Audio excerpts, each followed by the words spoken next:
Out on the border of human space, where old empires chafe on one another, someone ran earthward, and someone else chased them. The battle found an old scrap field to get caught up in, and everything got very ambiguous with all the stealth coatings, dazzler drones, nuclear-filled torpedoes, and fighter craft.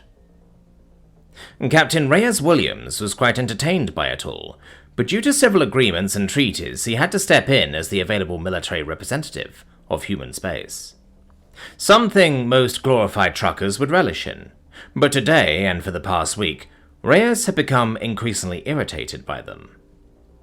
Calls to old history, ancient feuds, agreements as old as the Roman Empire, like if two versions of sharks from two separate planets made an agreement before trees existed, and were still citing it to each other as their stars die. Elven bullshit. Well, they can have their bitch fit all over their lawn, but then they start rolling around and scrapping with each other in our hedges.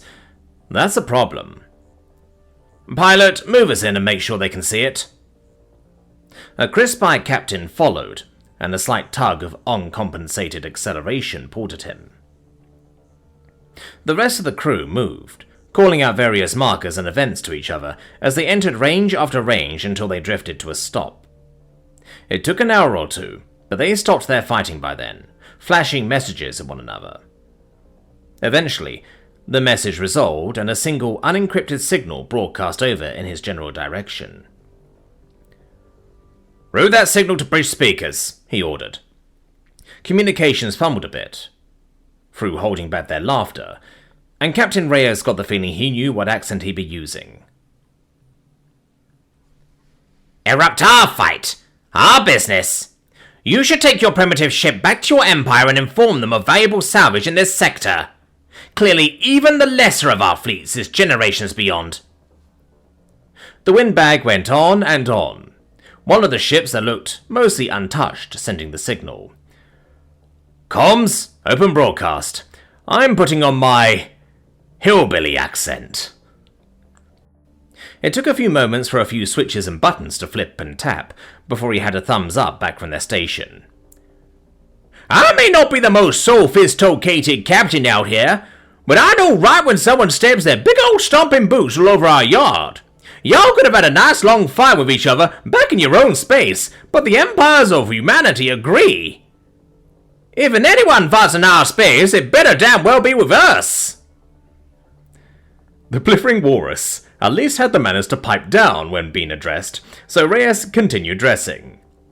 "As per the triades between Terrasol, Rocklight, and Dirt Glow, if any fighting crosses the borders of the fighting parties into a third party, that third party is to arrive to defuse the fighting and dismiss the parties back to their own grounds.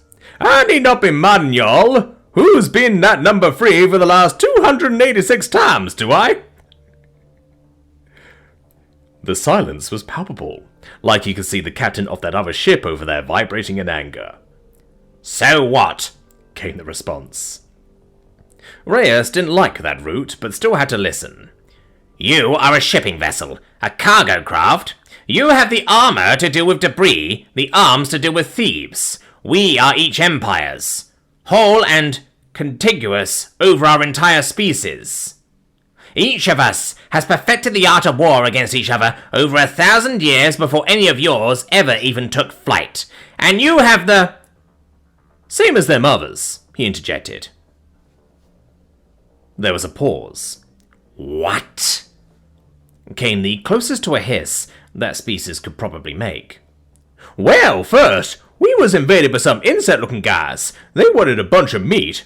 It didn't go well when we sent our tasty plants back with them. There were 2 others that they thought we just had a bunch of good planets. Didn't think we could make them."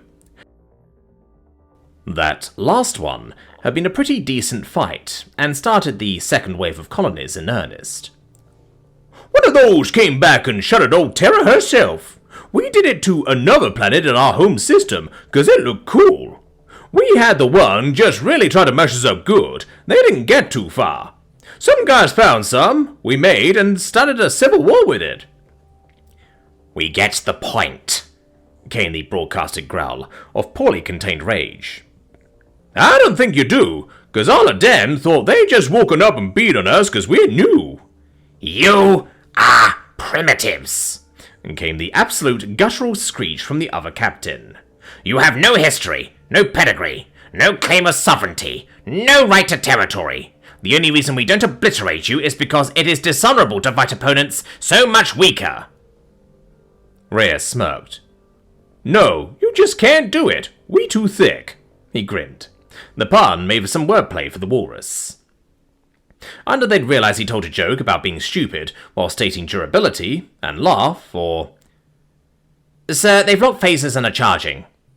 They do that. "Gunnery, what's the high V status?" he called to the underside of the bridge. "Captain, all guns armed and ready, sir." "Good. All available to fire on my target. Wait for my mark." He settled back in his seat and cracked his neck, marking the broadcast ship as line of light lit up on his hull. When he clicked the trigger, almost a dozen lines of light flashed from their hull to the other, creating ugly orange bubbles of angry glass in the target ship. Fire bloomed up from behind those initial armor plates moments later. Reyes hardly had time to enjoy the thrum of the guns going off, or the backblast Gs from their compensation systems. He keyed the broadcast and started speaking again. "Now, I ain't know what you all do with Balagan invaders, but we here like to know the full story for when we start blasting in mass, so start broadcasting all your grievances." What came next was a flood of broadcasts from every capital ship in the two fleets. So many captains with their own stories and relationships. He grinned at some of what was able to be transcribed on screen. "Comms, it's time to start the fuckery," he chuckled. "Time to remind everyone why you don't give humans any recognizable stories." The whole ring of comm stations was abuzz with activity as officers began using his voice to sow chaos all across the fleets. Calls of, "You did what with your best friend's sister?" and "Then your tusks said otherwise," rang back and forth across the two fleets. Rule 1. Read the rules. Rule 34. Anything can and will be given an AO tag when humans get involved. Sure, blowing up every ship would get rid of them, but more could come. The only sure way to get them to leave and stay out is to discuss them, to make them recoil and gag at the mere suggestion of entering. And for that, mental images must be painted. Vividly.